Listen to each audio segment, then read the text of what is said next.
पीले दांत वाली बहू। रंजना कभी ब्रश नहीं करती थी। उसे कितनी बार उसके माँ बाप ने डांटा, लेकिन उसका कोई असर उस पर होता ही नहीं था, जिस कारण से उसके दांत पीले पीले हो जाते हैं। शादी के बाद। अरे बहू, वैसे तो तुझ में कोई कमी नहीं है, पर तेरे दांत इतने पीले कैसे हैं बेटा? कैसे मतलब? कोई सर्जरी थोड़ी ना कराई है। वो तो क्या नाम, मैं ब्रश नहीं करती थी तो पीले हो गए। अब क्या करूं? आप कहें तो लाल करवा लूं या फिर काले? यार ये क्या है, क्यों माँ से लड़ रही हो? लड़ रही हूँ? अरे मैं लड़ रही हूँ या ये बोल रही है कि दांत पीले हैं, पीले। अरे तपस्या थोड़ी ना की है इन्हें पीले करने के लिए। बकायदा ब्रश नहीं किया है 20 साल तक, तब जाकर। छी, कैसी बात कर रही हो?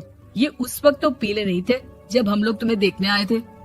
अरे तब साफ करवा लिया होगा डेंटिस्ट के पास जाकर। अब देखो कैसे पीले पीले लग रहे हैं। रंजना सास की तरफ गुस्से से देखती है। फिर शुरू हो गई पीले पीले पीले। अरे पीले तो तब भी थे जब मेरे हाथ का रसगुल्ला उड़ा उड़ा कर खा रही थी और बोल रही थी, लड़की नहीं गुणों का खजाना दे रहे भाई साहब आप। खैर, अब वो लोग करते भी तो क्या करते, पीले दांत वाली बहू पल्ले पड़ी थी तो झेलना तो था ही। एक दिन कीर्तन में रंजना गाना गा रही थी।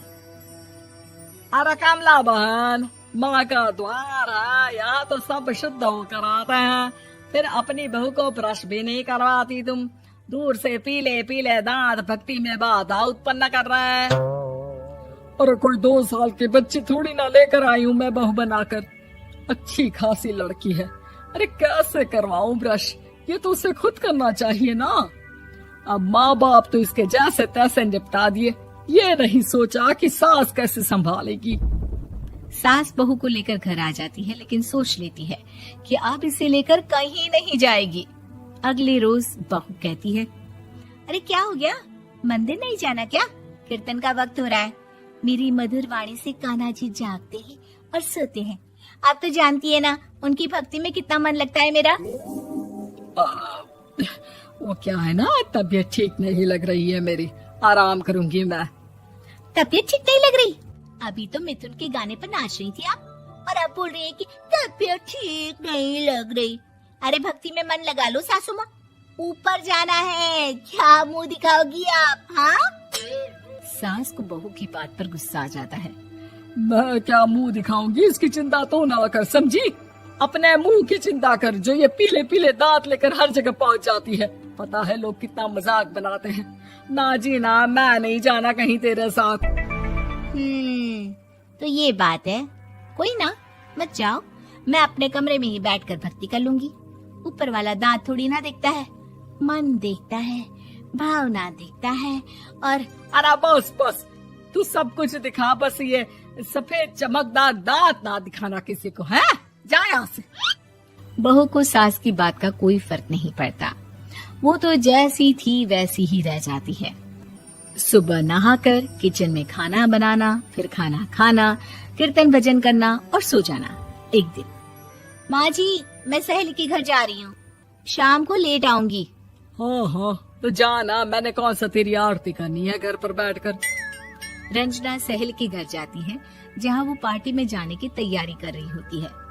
अरे शिखा, कहाँ जाने की तैयारी कर रही है? मैं गलत वक्त पर आ गई क्या? अरे नहीं यार, उल्टा सही वक्त पर आई है। मैंने ये साड़ी और ज्वेलरी निकाली है यार, शाम को इनके ऑफिस की एक पार्टी में जाना है। बताना कैसा लग रहा है ये सब? नहीं यार, इस ड्रेस के साथ तो वो वाली ज्वेलरी अच्छी लगेगी। हाँ हाँ सही बोल रही है, मैंने ध्यान ही नहीं दिया। वैसे तो हमेशा से मस्त फैशन सेंस रखती है। तो बड़ा जाती होगी ना पति के साथ पार्टी में। रंजना कुछ नहीं बोलती, बस सोचती है कि यार काश ये बात सही हो जाती, पर मैं क्यों नहीं जाती पार्टी में? क्या इन लोगों की कोई पार्टी होती नहीं होगी? रंजना घर आती है और रात में पति से सवाल करती है, एक बात बताइए, आप मुझे किसी पार्टी में क्यों नहीं ले जाते? क्या आपके यहाँ ऑफिस में पार्टी नहीं होती? पति बेचारा क्या कहता कि दांत पीले हैं तुम्हारे इसलिए। अरे कोई पार्टी होती नहीं हम लोगों के ऑफिस में, तो कहाँ से लेकर जाऊं? और मार्केट, मॉल, कहीं वीकेंड घूमना, कहीं तो। अरे यार सारे हफ्ते में एक छुट्टी मिलती है, तो सोचता हूँ कि आराम ही कर लूं। क्यों? रंजना मन मार के रह जाती है। पहले कभी सास के साथ मंदिर जाया करती थी, लेकिन वो भी सास ने ले जाना बंद कर दिया। घर बैठी बैठी रंजना बोर हो जाती है। तभी उसे आइडिया आता है और वो मायके जाने का सोचती है। सासू माँ, 2 दिनों के लिए मम्मी के घर जा रही हूँ। अच्छा ठीक है, आराम से जा। और हाँ, माँ से कुछ अच्छी आदत सीख कर आना कि कैसे शरीर के हर भाग की तरह दांतों की सफाई भी जरूरी होती है, समझी? शुरू हो गई ना आप? वो लोग आपकी तरह नहीं है कि छोटी छोटी बात का बतंगड़ बना दे। उन लोगों के लिए